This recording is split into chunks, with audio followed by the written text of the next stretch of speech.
पढ़ सकता है। क्या? तो क्या पढ़ना सीखना है हमको? सीखो। कहने का तात्पर्य है कि आज दुकान करते हो, तुम व्यापार करते हो, घर में रहते हो, इतना हमारे लिए योग्यता और ज्ञान होना चाहिए। आंखें तुमको ये बताती है, तुम्हारे पास कोई व्यक्ति आता है और वो व्यक्ति को आप देखना, जब तुम्हारे पास आता है, तुमसे बात करता है, दुकान पर आता है और वो व्यक्ति तुमसे नजर नहीं मिलाता है, ऊपर देखता है, नीचे देखता है और तुमसे समझ लेना कि ये व्यक्ति तुम्हारे साथ कोई विश्वासघात करने वाला है, या तुम्हारा माल चुरा के ले जाने वाला है, या तुम्हें बातों में लेकर तुम्हारा पैसा ले जाकर लौटाने वाला। ये आंखों पढ़ने की जिसके अंदर कला है, वो किसी भी जगह उसको रोना नहीं पड़ता है। क्या भाई, सोशल ग्रुप पर है तुम्हारे पास ये कला कि हम व्यक्ति को किससे पढ़ सकते हैं? ये कला होनी चाहिए। पहले हमने देखा कि व्यक्तियों के पास एक कला होती थी कि कैसे भी भेष बनाकर कोई व्यक्ति आ जाए, सामने वाला पहचान लेता था कि ये किससे पहचान लेता था, वो आंखों में पढ़ लेता था कि इसके अंदर, क्योंकि इसलिए कि तुम्हारी जो आंख है उसके अंदर जैसे तुम्हारे मन में परिणाम रहती है, वैसा ही चित्र तुम्हारी आंख में बोलो आता है कि नहीं? वैसा ही चित्र तुम्हारी आंख में बन जाता है। इस प्रकार से उस आंख में जब चित्र बनता है, अब देखो विचार करो, तुम्हारे घर पर तुम्हारी आंख तुमको बताती है, ये आंख बताती है तुम्हारी आंख से पता लग जाता है कि तुम्हें अंतरंग में गुस्सा आ रहा है। पता लग जाएगा। आंख कैसी हो जाएगी तुम्हें? बिल्कुल पता लग जाएगा। राग देश तुम्हारी आंखों में छुपा है। इसमें छुपा है। क्यों? अंतरंग के परिणामों का अक्ष का बनेगा आगे, आग में बनेगा, चित्र का बनता है। इस प्रकार से राग देश कसाय भाव भी अगर तुम्हारे अंदर उत्पन्न हो रहा है तो वो कहां पर चित्र बनेगा आगे? आंखों से पता लग जाएगा। तुम्हारे मन में अगर गलत विचार होते हैं तो वो भी इससे पता लग जाए, आंखों से पता लग जाए। तो आंख हमारे मानचित्र बनाती है, अक्षर बनाती है, और उस आंख के अंदर में जैसे ही हमारी नजर से नजर मिलती है और जैसे ही नजर मिलती है वैसे सामने वाले की आंखों में हम पढ़ सकते हैं कि ये व्यक्ति के परिणाम कैसे चल रहे हैं। फिर क्या करना चाहिए? उन परिणामों को आंख में पढ़कर क्या करना चाहिए? अगर आपको नजर आ रहा है कि इसका राग है तो भी दूर हो जाओ, और दोष है तो भी दूर हो जाए, और कसाय बात चल रहा है तो भी क्या हो जाए? दूर हो जाओ। तो कभी अपने जीवन में, लेकिन आज हमें पढ़ना नहीं जानते, इसलिए तो हमारे साथ क्या होता है? धोखा होता है कि नहीं? बंधुओं विचार करो। अब बताओ, तुम ही बताओ, तुम सब लोग बैठे हो, तुम्हारा घर है, तुम्हारे घर के दरवाजे पर एक श्वान आकर बैठ जाए। श्वान जानते हो? कुत्ता। कौन? और तुम्हारे दरवाजे पर वो बैठ जाए और जैसे तुम आते हो तो वो क्या करता है? पूछ हिलाने लगता है। क्या करता है? क्यों? क्योंकि वो जो सोचता है कि मुझे यहां पर कुछ ना कुछ क्या डालने लगेगा वो। लेकिन जैसे ही वो तुमको देखेगा, तुम्हारी आंखों में देखेगा, और मैंने देखा कि इसकी आंखों में तो गुस्सा है, तो तुरंत उठ के वहां से बोलो। तुम देख लेना अच्छी बात, और तुम्हारी आंखों में उसको प्रेम दिखता है तो क्या करता है? पूछ हिलाने लगता है। और जो तुम्हारी आंखों में दोष दिखा, गुस्सा दिखा, तो वही उठकर क्या करता है? देख लेना प्रैक्टिकल करके। वो भी क्या कर रहा है? वो भी तुम्हारी आंखों में पढ़ लेता है कि इसके परिणाम कैसे हैं, और तुम्हारी आंखों में चित्र बनता है, उसको देखकर वो भी उठकर क्या करता है? क्योंकि वो जान रहा है कि आंखों में गुस्सा है, रोटी तो नहीं मिलेगी, डंडा जरूर तो वो भी चुपचाप वहां से क्या करता है, चला जाता है। बंधु विचार करो, यहाँ की हमारे दर्पण है जो तुम्हारे लिए दिखाती है, इसके अंदर अब परिणाम, जिसे आप लोग कहते हो कि मेरे ऐसा बचा, देखिए परिणामों में चल रहा है वो, मुंह से बोलने के बाद तो आवाज से पता लग जाएगा, लेकिन परिणामों की जो पढ़ने की पट्टी है, पढ़ने की जो कला है, वो तुम्हारी आंख है। इसलिए क्या करना चाहिए व्यक्ति की, किसकी तरफ देखना चाहिए,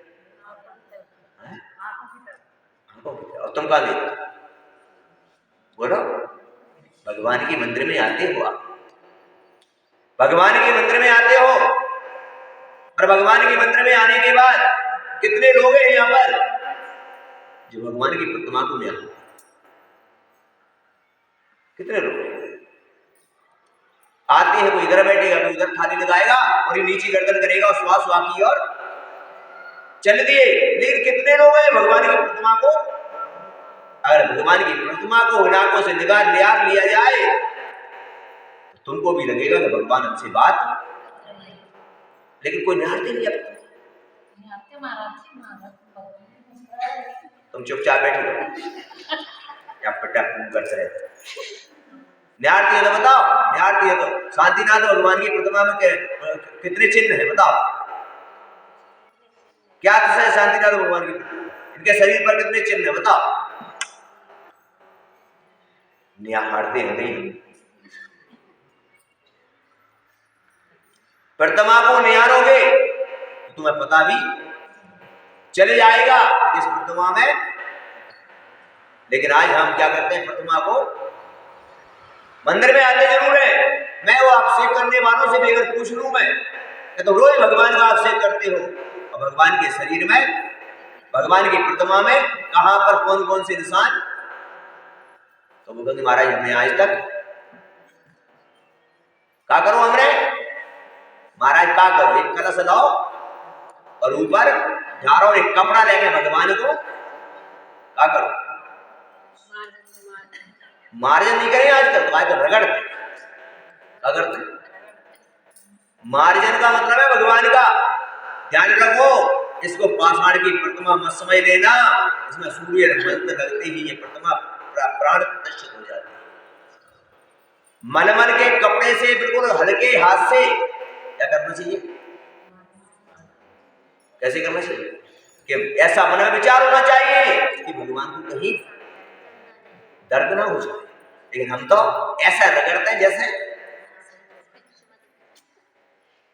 बोलो बताओ तो कैसे रगड़ते हैं, कभी देखो मंदिर में और छोटी प्रतिमा थाली में, मैं कई बार है तो ये पकड़ी और कहां पकड़ेंगे, गर्दन ही पकड़, देख लेना चाहे तुम अभिषेक के समय, तो मैं गलत बोल रहा हूं तुम बताओ, तुम रोज देख लो मेरी यूं पकड़े थे यूं दोनों, भगवान कहते हैं, भगवान ये भी कहते हैं कोई बात नहीं, पंचमकार के श्रावक को लाता, मैं आपको बता देता हूं कि किस प्रकार की अपनी प्रक्रिया होना चाहिए। अब आप विचार करना, बारेबंकी के अंदर में कार्यक्रम चल रहा था, वहां पर एक मिनिस्टर आया और वो मिनिस्टर था शर्मा कौन, और वो मेरे पाद प्रसाद करने आया, उसने पाद प्रसाद जब किए और पाद प्रसाद करने के बाद उसने वहां पर एक ऐसी तौलिया तमाम चीजें दिख रही, पर उसके मन में विचार आया कि गुरु जी के चरणों को अगर मैं इतने मोटे कपड़े से या तौलिया से करूंगा तो उनके चरणों में क्या होगा,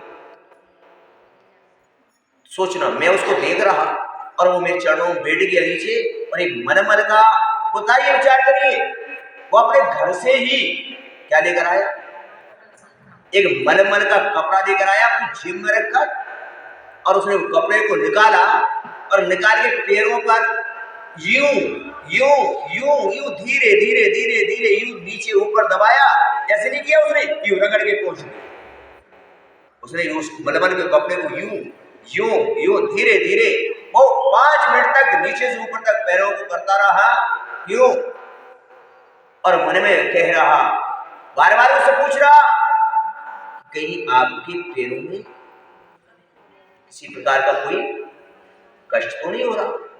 मैंने कहा, मैंने विचार किया, मैंने चिंतन किया कि देखो ये व्यक्ति के अंदर ऐसा हमारे अंदर भी क्या होना चाहिए, ऐसा हमारे अंदर भी भावना होना चाहिए कि कहीं भगवान को कोई क्या ना हो जाए। लेकिन हम क्या करते हैं बताओ? है अपने अंदर ऐसा? नहीं है। क्यों बंधुओं? तो इस प्रकार आचार्य कहती है, और आचार्य कहने पर ये कह रहे हैं, आगे अपन को बता रहे हैं, और आचार्यों ने लिखा अध्यात्मिक ग्रंथ में है बात। और आचार्य ने आगे लिखा कि जीवन के अंदर में भावनाएं क्या करती है। अच्छा बताओ तुम्हें एक बात बताओ कि तुम्हारे बच्चे के प्रति तुम्हारी कैसी भावना होगी, और पड़ोसी के बच्चे के प्रति?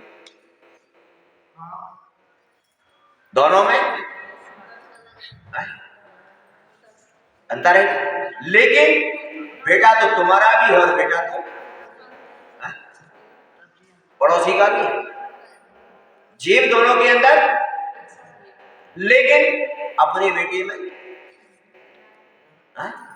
और पड़ोसी के बेटे में, अरे पड़ोसी छोड़ो, दो भाइयों के बेटे में भी, अरे तो खास भाई है और दोनों के पुत्र हैं, उनमें भी क्या आ गई? क्यों भाई? ये कहां से आया? ये तुम्हारे परिणामों में आया। और जैसे ही परिणामों में आता है, वैसे ही तुम्हारी आंखों में चित्र बनता है, वैसे ही तुम्हारे लिए अपना पुत्र अपना लगने लगता है, और भाई का पुत्र किससे लगाई? इसमें आया है। जैसे ही तुम्हारे परिणामों में आया, अब तुम्हारी आंखों में क्या बन गया? उसका चित्र बन गया।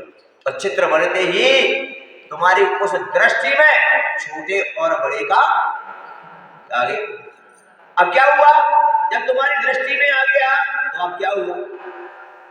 अब क्या हुआ? जिस प्रकार दृष्टि की बात आती है, और दृष्टि की बात आते ही दो भाई आराम से घर में रह रहे हैं, बढ़िया जीवन चल रहा, सुंदर में जीवन चल रहा। एक दिन एक भाई बाजार गया और बाजार से आम लेकर आया, और आम पर क्या हुआ? दो आम चढ़ गए, और एक आधा किलो का, 250 ग्राम, एक बड़ा हो गया और एक छोटा हो गया। घर पर आया, और घर पर आने के बाद उसमें आता है, घर पर दोनों के बच्चे आते हैं, दोनों को आम वहां पर दिया जाता है। उस भाई के मन में विचार में सिर्फ इतना आ गया कि मेरे बेटे को बड़ा मिल जाए, और भाई के बेटे कहां पर आया विचार? परिणामों में आया ना। और परिणामों में विचार आते ही उस व्यक्ति ने क्या किया? उस व्यक्ति ने दो हाथ में दोनों आम लिए, दोनों हाथ में दो आम लिए, और दोनों बेटों से कहा कि बेटा मैं आंख बंद करके यूं दोनों हाथों को करूंगा, और जिसके हाथ में जो आ जाएगा वो उसका आम। परिणामों में क्या आ गया? छोटा मेरा बेटे को बड़ा, और भाई के बेटे को। और उसने आंख बंद करके जैसे ही हाथ घुमाए, अब हाथ जब घुमाएगा परिणामों में है, तो उसको पता है कि मेरा बेटा कहां खड़ा है, तो वही हाथ में कौन सा आम जाएगा? बड़ा ही जाएगा। और जैसे ही इस प्रकार की क्रिया उसने की, और वहां वो बच्चों को आम दिया, अपने बेटे को बड़ा आम पहुंच गया, भाई के बेटे को छोटा। लेकिन बच्चों ने तो प्रेम से खाना शुरू कर दिया, क्योंकि बच्चों के मन में कोई राग द्वेष होता है क्या? उन्होंने तो आम खाना शुरू कर दिया। लेकिन दूसरे भाई की जब नजर पड़ी, उसने देखा कि इसकी नजर में खोटा, इसके मन में क्या गया? इसके मन में खोटा गया है। बात आम की नहीं है, बात तो अपने परिणामों की है। इसकी बात आम की नहीं है, बात तो आम तो बड़ा और छोटा और भी आ जाएंगे, लेकिन बात हमारे इसकी है। जैसे परिणामों में खोटा जाता है, वैसे से ही हमारी दृष्टि सामने वाले से मिलती नहीं है। कर लेना तुम्हें विचार, दृष्टि मिलाता नहीं, वो ऊपर जाएगी आप, लेकिन दृष्टि कभी। और परिणामों में जब खोट आ गया, तब बड़ा भाई जो बैठा हुआ था उसने देख लिया, और शाम का जैसे भोजन हुआ तब उसने कहा, भाई एक बात कह रहा हूं मैं अब। अरे क्या? बोले, आज मैं तुझे अपने से अलग कर, अपन दोनों अब क्या हो जाए? क्या बोलते हैं? बोले, बात कुछ नहीं है, और अपन दोनों एक छोटे से परिणाम ने, एक छोटे से मन में विचार आने पर, एक आम के कारण से क्या हो गया? क्या हुआ? बड़े भाई ने छोटे भाई ने कहा, बात क्या है? रोने लगा। तब बड़े भाई ने कहा कि आज तेरे मन के अंदर में विचार आया मात्र एक आम के लिए। किसके लिए? कि मेरे बेटे को बड़ा दे दूं और भाई के बेटे को। लेकिन बच्चों को तो बात की कोई बात नहीं है, वो तो आनंद से जी रहे हैं, क्योंकि बच्चे तो अगर बचेगा तो दोनों मिल बांट कर भी खा लेंगे। पर भाई ने कहा, भाई तेरे मन में विचार आ गया, तेरे अंदर में खोटा विचार आ गया, और ये विचार मैं इसलिए तुझसे कह रहा हूं, यहाँ ये छोटा विचार आया है और कल तेरे मन में बड़ा विचार भी आ सकता है। इसलिए अपने प्रेम को कायम रखने के लिए अपन एक काम करें अभी, नहीं तो आगे बहुत बड़ा विवाद और संकट पैदा होगा कि नहीं? क्यों? एक ना एक दिन जब हमारे छोटे से विचार में परिणामों में विकृति आ गई, तो परिणामों में धीरे धीरे विकृति बढ़ती चली जाएगी, और एक दिन वो बहुत बड़ा क्या बन जाएगा? बंधु, विचार करो, किस में आया? परिणामों में। और परिणामों में आते ही उस प्रकार की, इसलिए यहाँ पर आचार्य कह रहे हैं कि जैसे तुम्हारे परिणाम होते ही इस प्रकार का चित्र तुम्हारी आंख में कब बन जाता है? आगू बन जाता है। बंधु को विचार करो, चिंतन करो, यहां पर विचार करो, तुम्हारी आंख वही है और सभी की आंखें भी वही है। इसी में अच्छा चित्र बनता है, और इसी में, बोलो किसमें बनता है? सिर्फ परिणामों से, इससे बनता है। इसलिए हमारे परिणामों को हमेशा कैसे रखो? कैसे रखो? परिणामों में मत राग देश आने दो, मत कसाय आने दो, मत कोई खोट आने दो, तुम्हारी किसी के आगे नरेज होने की पड़ेगी क्या? बोलो, नहीं पड़ेगी। अब चीज एक ही है, वस्तु एक ही है, लेकिन अंतर कितना बड़ा है। बिल्ली देखी है कभी तुमने? किसने देखी? बिल्ली देखी है क्या? बिल्ली देखी है? कैसी होती है? मगर एक काली चतकबरी होती है।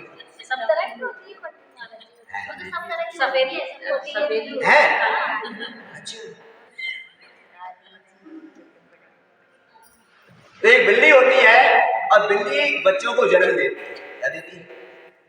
और बिल्ली बच्चों को जब जन्म देती है तो बिल्ली की विशेषता होती है कि जन्म देने के बाद बच्चों को एक जगह नहीं रखती है। कितने घर ले जाती है? ले जाती है। कितने घर ले जाती है? 7। अब विचार करना, बिल्ली तो वही है, बिल्ली तो यहाँ पर अब खेल देखिए, यहाँ पर अब विचार देखिए, यहाँ पर चिंतन देखिए, यहाँ पर परिणाम देखिए। यहाँ पर क्या वही बिल्ली जब अपने बच्चे को एक घर से दूसरे घर ले जाती है, उसे बच्चे को मुंह में दबाकर ले जाती है, पर बच्चे को कष्ट होता है क्या? और वो उन्हें बच्चों को मुंह में दबाकर एक घर से ले जाती है। तब क्या है? क्योंकि उस समय माँ का स्वरूप है। किसका स्वरूप है? और माँ का स्वरूप जब उसके अंदर प्रकट होता है परिणामों में, तो वही बच्चे को मुंह में दबाने पर बच्चे को कोई तकलीफ नहीं हुआ करती है। और जब बिल्ली के सामने चूहा आ जाता है तो वही मुंह से उसका भक्षण कर लेती है, उस समय वो त्यागी। बोलो, बिल्ली तो बोलो बताओ मुझे। जब चूहा मुंह में जाता है तो उसका भक्षण हो जाता है, और जब अपने बच्चे को मुंह में दबाती है, ले जाती है, तो उसको कोई तकलीफ नहीं होती है। ऐसे परिणाम जब मां के परिणाम होते हैं तो बच्चे को कोई क्या नहीं होता, कष्ट नहीं होता। विचार कर लेना, थोड़ा चिंतन कर लेना। हमारे अंदर भी इसी प्रकार के अगर परिणाम रहे, ऐसे मां जैसे वात्सल्य के परिणाम रहे, तो कभी हम किसी को कष्ट बोलो दे सकते, किसी के बारे में बुरा बोलो कर सकते हैं। लेकिन जब वो चूहा दूसरा, वो भी तो जीव है, और जैसे ही आता है उसकी जान ले लेती है, क्यारी बन जाती है, क्या उस समय मां बनी, और ये किसका खेल है? बोलो, परिणामों को खेल है कि नहीं? बोलो। ऐसे परिणाम हमारे अंदर कहां से पैदा हुए? राग के देश से कसाय, ये परिणामों में पैदा हुआ। और जैसे ही परिणामों में आता है तो अपना बच्चा बिल्ली को, अपना बच्चा मां के परिणाम में अपना बच्चा दिखता है, और जैसे चूहा दिखता है वैसे उसके परिणाम। सोचो विचार, कितना बड़ा फर्क है। किसका है? किसका फर्क है? कहने का मेरा तात्पर्य है कि सत्य ये है कि हमारे परिणाम वहां से कैसे होना चाहिए, राग देश और कसायों से रहित होना चाहिए। हम संसार में राग देश कसाय भाव करके यहाँ पर दूसरों को धोखा दे सकते हैं, लेकिन आचार्य कहते हैं क्या है? बापात्मा, तो दूसरे को धोखा नहीं दे रहा, तू अपने आप को धोखा दे रहा है। इसको दूसरे को तो धोखा हम बोलो दे सकते हैं, किसको दे रहे हैं हम? अपने आप को। किसी प्रकार की छल कपट मायाचारी कर रहे हो, किसी प्रकार का किसी को बेवकूफ बना रहे हो, किसी को ठग रहे हो, ये विचार मत कर लेना कि हम दूसरे को बेवकूफ बना रहे हैं। हम स्वयं बोलो कौन बन रहे? क्यों? क्योंकि हम अपने स्वयं के कर्मों का बंद कर रहे हैं। तो किसके लिए धोखा दे रहे हो? कर्म किसके बन रहे हैं? हमारे। जब कर्म हमारे बन रहे हैं तो धोखा किसको दे रहे हैं हम? स्वयं को, दूसरे को कोई क्या नहीं दे सकते। विचार करना चिंतन का विषय, सोचने का विषय। अब बता दो मुझे, जीवन के अंदर में अब सम्यक दृष्टि जीव करता है, कौन करता है? कौन करेगा? और मिथ्या दृष्टि कभी, मिथ्या दृष्टि का संसार में काम दूसरों को क्या बनाना है, और सम्यक दृष्टि जीव कभी किसी को बोलो, सम्यक दृष्टि जीव कभी तीन काल में छल कपट मायाचारी से रहता है, उसके परिणाम कभी, और जैसा वो अंदर होता है वैसा ही वो कैसा होता है। और मिथ्या दृष्टि जीव बाहर से सुंदर होता है और अंदर से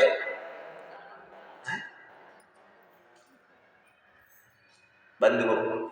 सम्यक दृष्टि जीव, हमारे पद्म पुराण ग्रंथ में बाली का नाम सुना दो, किसका सुना है? क्या कम वही पीछे वाले बाली का नाम सुना है? कौन था? है सुग्रीव को भैया। बाली जो था सम्यक दृष्टि जीव, कौन था? वो कभी किसी को देव शास्त्र के अलावा किसी को क्या नहीं करता, नमस्कार नहीं करता। इधर रावण पैदा हो गए। रावण ने पत्र लिखा बाली को और कहा कि तू मुझे नमस्कार कर और तेरी बहन से मैं क्या करूंगा। अब रावण त्रिखंडपति था, बाली भी कम नहीं था। बाली भी चाहता तो रावण से युद्ध भी नहीं, तो युद्ध करना पड़ेगा। पहले तो बाली ने सोचा, तो बाली ने विचार किया कि मैं देव शास्त्रों को मानता हूं और अगर मैं इससे युद्ध करता हूं तो क्या होगी? हिंसा होगी, लोग बेकारण से मारे जाएंगे और जब मारे जाएंगे तो उसमें क्या लगेगा? कितने लोग विचार किया। और अगर मैं इससे बहन से शादी करता हूं तो मुझे इसको क्या करना पड़ेगा? नमस्कार करना पड़ेगा। और जब नमस्कार करना पड़ेगा तो उसने विचार किया कि बड़ी समस्या, मैं ना तो राग कर सकता और ना मैं कसाय भाव कर सकता। तो उसने क्या किया? उसने विचार किया और विचार चिंतन करके उसने कहा मुनि दीक्षा पूर्ण। क्या कर लो, ध्यान रखो अपने जीवन के अंदर। और उसने क्या किया? उसने उस राज्य को छोड़ दिया और मुनि दीक्षा को किसके लिए? कि मेरे परिणाम में कसाय भाव राग उत्पन्न ना हो। अगर राग कसाय भाव उत्पन्न होगा तो सामने वाला मुझे दुश्मन नजर आएगा और दुश्मन नजर आएगा तो मैं उस पर फिर तीर भी चलाऊंगा। और उसने मुनि दीक्षा को क्या कर लिया?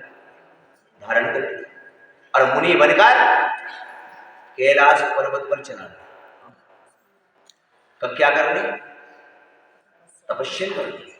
और कैलाश पर्वत में जाकर बैठ गए। क्या करने? तपस्या करने। तो गए हो कैलाश पर्वत? गए हो कहा? चले जाइए कहा? बेटा जानो पड़ा चीन में।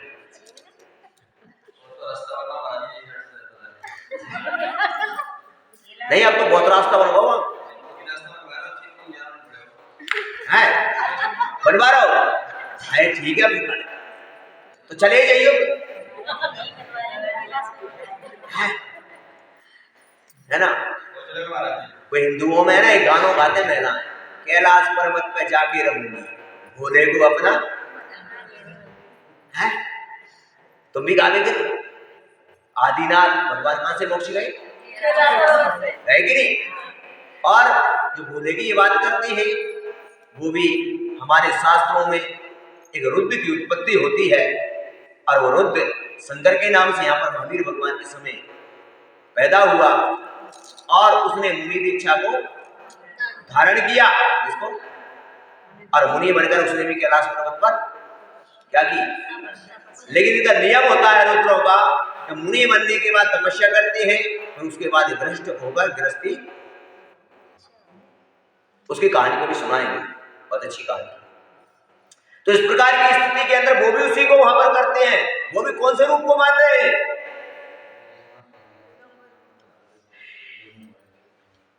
बंधुओं। और उस समय बाली कैलाश पर्वत पर तपस्या कर रहा, रावण जा रहा था कहीं अपने विमान में बैठकर। और ये नियम है कि जहां मुनि तपस्या कर रहे हो वहां पर क्या होता है? विमान उसके ऊपर से नहीं निकल सकता। अब सोच लो, तो विचार कर लो। और विमान रुक गया। रावण ने देखा कि किसकी ताकत है कि मेरा, और क्या तुम कम थोड़ी। रावण ने विमान नीचे उतारा और उसने देखा, अरे बाली, अरे अभी भी इसके मन में मुनि बन गया। अभी भी इसके मन में मेरा विमान रोक दिया, मैं देखता हूं। और रावण ने हजारों हाथ बनाए और हजारों हाथ बनाकर कैलाश पर्वत को क्या किया?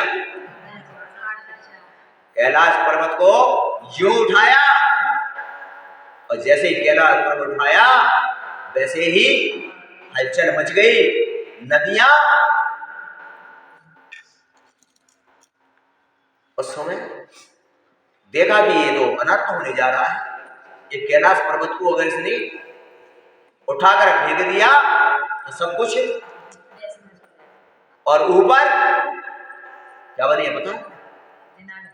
कौन के? तो भरत चक्रवर्ती के बने। क्या भरत चक्रवर्ती ने बनाए? तो देखा नहीं बाकी बने बोलते कछु भाई को कुछ ठिकाना नहीं। ये काका नहीं बोलते भगवान जानते। हाँ बंधु वहां पर बात कर जिनाने बनाए भरत चक्रवर्ती ने, उन्होंने जिनेला भगवान की और वो भी सब तब क्या किया उन्होंने?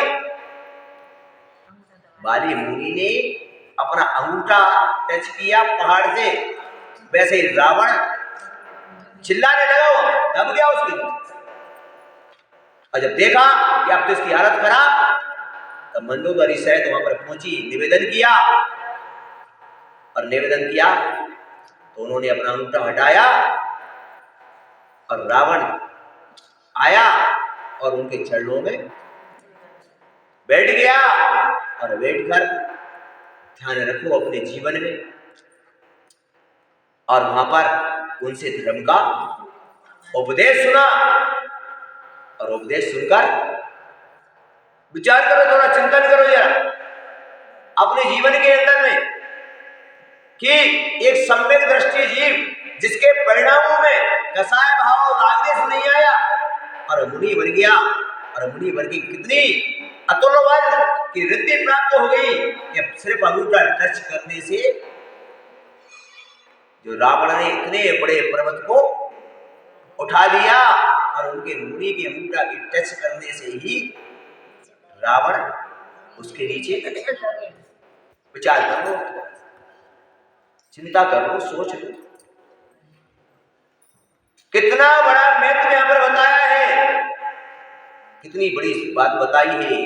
यहाँ पर दिगंबर संतों के अंदर तपस्या से कितनी रिद्धि प्रकट हो जाती है।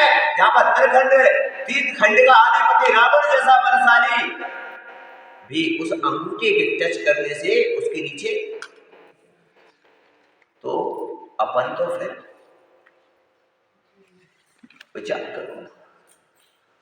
और उस रावण ने वहां पर स्तुति की, वंदना की, पूजा की अष्टद्रव्य से, और मुनि की प्रक्षणा लगाई, प्रक्षणा कर उनसे प्रायश्चित लिया, और उससे प्रायश्चित लेने के बाद मुनि ने उसको आशीर्वाद दिया। विचार करो, तो चिंतन का विषय सोचो।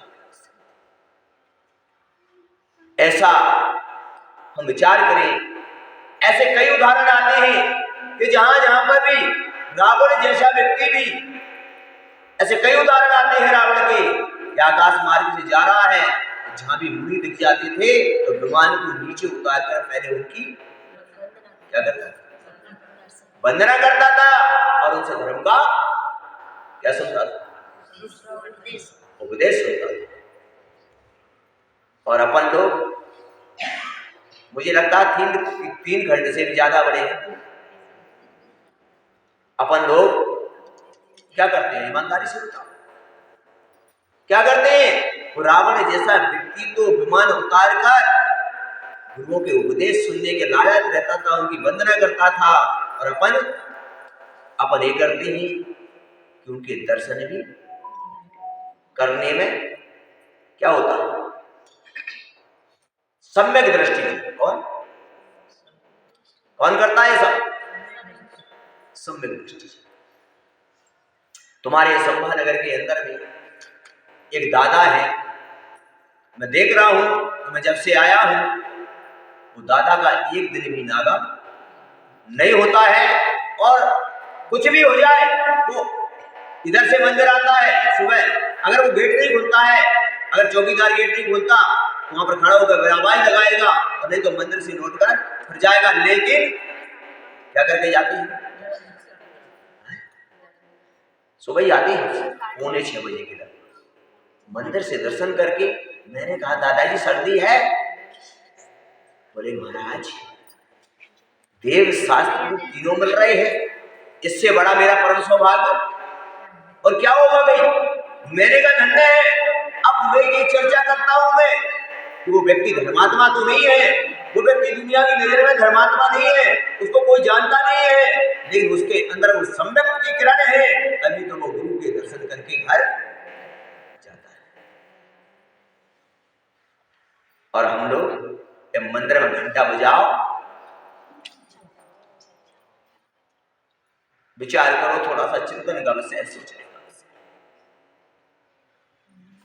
शास्त्रों को जब पढ़ते हैं, वृत्तांतों को जब पढ़ते हैं, तब मन में बड़ा विचार आता है, बड़ा चिंतन आता है, बड़ा सोचते हैं। उपमा तो देते हैं हम लोग, रावण ये था, रावण वो था, लेकिन मुनियों की हमेशा क्या करता है? रावण जैसे लंका में, कहां पर? लंका में, पता है तुम्हें? रावण के लंका के अंदर में विवरण आता है शास्त्रों में, तो उसकी जो वाटिका बनी हुई थी, उसमें 40 हजार मुनि जाकर होकर चंद्रमास करते। कितने? तुम्हारे गांव में तो एक साधु आया तो हिल जाती, क्या हो जाती?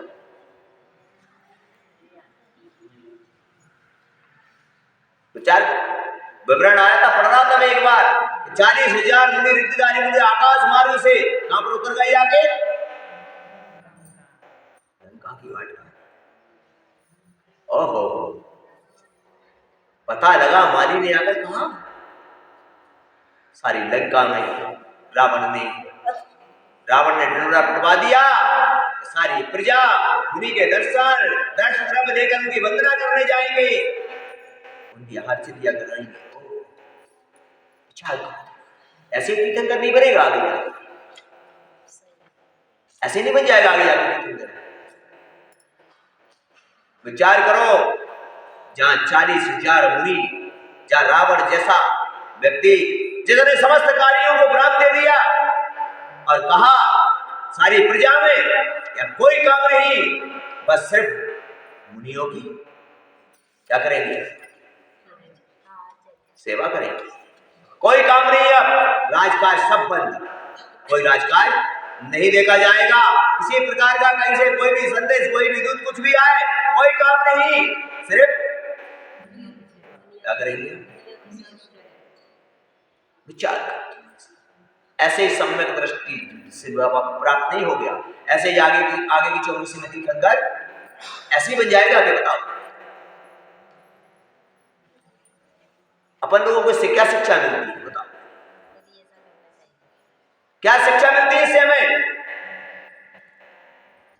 इसे शिक्षा मिलती है हमको कि जिस रावण का नाम एक छोटे से मात्र कारण से उसका नाम जो बदनाम हुआ, वो अलग बात है, लेकिन उसकी अगर इतिहास उठाकर देखा जाए तो इतना बड़ा प्रभु का, इतना बड़ा देव शास्त्र का भक्त था वो।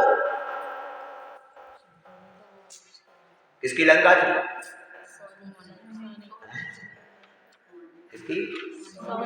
सोने की लंका, जिसमें वो निवास, मुझे तो लगता है कि बाकी तो सोने की लंका थी।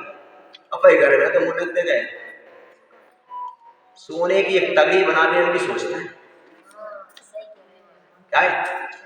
अरे पत्नी के वो तगड़ी बनवा के सोचते हैं।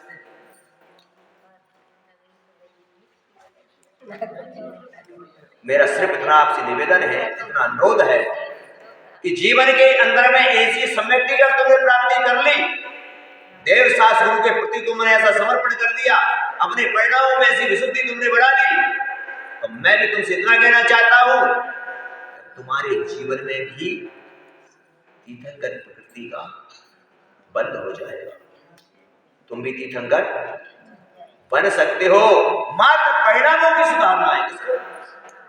क्योंकि परिणामों में सुधरते ही हमारी दृष्टि भी इसी प्रकार की, बोलो, दृष्टि भी कैसी हो जाएगी? और जब दृष्टि हमारी शुद्ध और साफ हो जाएगी, परिणाम शुद्ध हो जाएंगे, तो हमारे जीवन में कसाय भाव, राग, द्वेष सब कुछ क्या हो जाएगा? और जब समाप्त हो जाएगा तो हर चीज में हमको वही जीव नजर आएगा जो हमारे अंदर है। और जब वही नजर आएगा तो किसी के प्रति हमारा राग द्वेष बोलो रहेगा क्या? नहीं रहेगा। किसी के प्रति हमारा क्रोध, मान, माया, छल कपट, कुछ भी नहीं रहेगा। क्यों? क्योंकि आचार्य कहते हैं वस्तु स्वभावो धर्म, क्या क्या कहा? वस्तु स्वभावो धर्म। वस्तु का स्वभाव ही धर्म है। वस्तु का स्वभाव क्या है? जो जैसा है। अरे हमारे अंदर जीव है, एक चींटी के अंदर भी ये क्या है? जीव को जीव जानो, पुद्गल को पुद्गल जानो। ये तो वस्तु का स्वभाव धर्म है। और जब इसको जान लेंगे तो हमारे अंदर भी इस प्रकार के परिणाम बन जाएंगे जिस प्रकार के पानी के अंदर क्या हो गया? वस्तु स्वभाव धर्म, वस्तु को भान हो गया उसको, और उसने तुरंत बुद्धि दीक्षा को धारण कर लिया कि संसार में राग द्वेष और कसाय में हिंसा ही है और कुछ बोलो क्या इसके अलावा कुछ नहीं है। तो ऐसा विचार कर लेना, ऐसे सम्यक को प्राप्त कर लेना, तो हमें भी तीर्थंकर बनना कोई बड़ी बात। तीर्थंकर अपन कह देते हैं, कोई बड़ी बात नहीं है। जब परिणामों में विशुद्धि बढ़ती है, जब पुण्य बढ़ता है, तो बनना कोई बड़ी चीज नहीं है। इसलिए आप लोगों से यही कहना चाहता हूं मैं कि क्या करना हमको, हमारे परिणाम ऐसे रखो कि हमारी दृष्टि हमेशा कैसी रहे, कैसी रहे? हमारी दृष्टि हमेशा ऐसी रहे कि किसी के प्रति ना राग होना, नाश होना, किसी प्रकार की क्रोध, मान, माया कुछ भी ना हो। हमारी दृष्टि हमारे परिणामों से ऐसी रहे कि हमको प्रत्येक जीव में वही जीव नजर आए जो हमारे अंदर है। प्रत्येक पुद्गल में वही नजर आए कि मेरे पुद्गल में अगर कष्ट होता है तो दूसरे के पुद्गल में क्या होता है?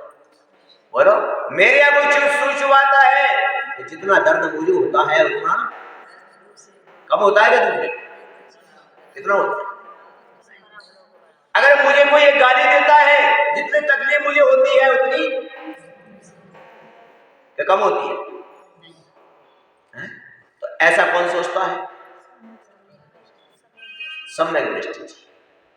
तो ऐसा आपको आज उदाहरण दिया कि आज तुमको सिर्फ बताया है, आज समझाया है कि परिणामों में अगर तुम्हारा माँ का स्वरूप आता है तो अपने बच्चे को मुंह में बिल्ली दबा कर रख आती है, और जब माँ का स्वरूप हट जाता है तो वही बिल्ली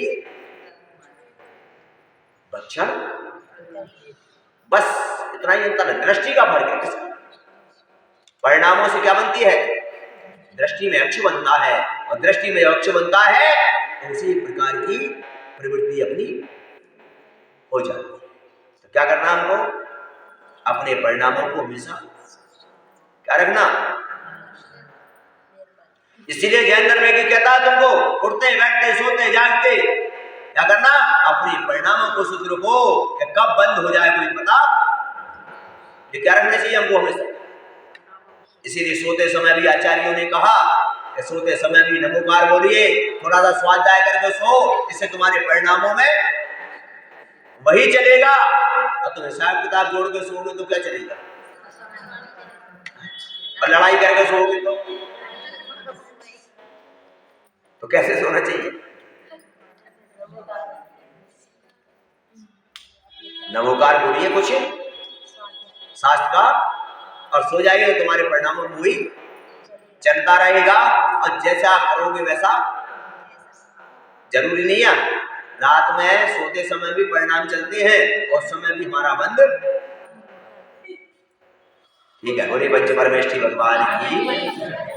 ठीक है, चल।